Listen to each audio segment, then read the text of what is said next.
नुकत्याच पार पडलेल्या नवी मुंबई महापालिका निवडणुकीत प्रभाग क्रमांक 5 मधून भारतीय जनता पक्षाचे खंबीर नेतृत्व अशोक पाटील यांनी प्रचंड मताधिक्याने दणदणीत विजय संपादन केला आहे।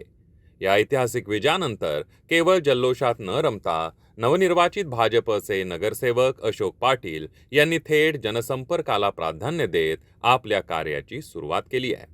विजयाची घोषणा होताच अशोक पाटील यांच्या जनसंपर्क कार्यालयात प्रभागातील विविध स्तरातील नागरिकांची गर्दी पाहावयास मिळाली।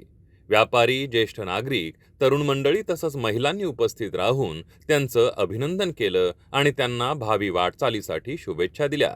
कार्यालयापुरते मर्यादित न राहता अशोक पाटील यांनी प्रभागातील विविध उद्याने व सार्वजनिक ठिकाणी भेट देत मॉर्निंग वॉकसाठी येणाऱ्या नागरिकांशी संवाद साधला।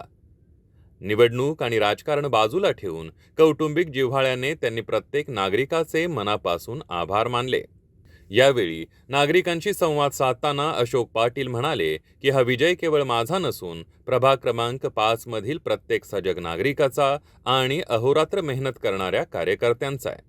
मतदारांनी माझ्यावर जो विश्वास टाकला आहे तो सार्थ ठरवण्यासाठी मी पूर्णपणे वचनबद्ध आहे आणि प्रभागाचा सर्वांगीण विकास आणि नागरिकांच्या समस्या सोडवण्यासाठी मी सदैव 24 तास कार्यरत राहीन।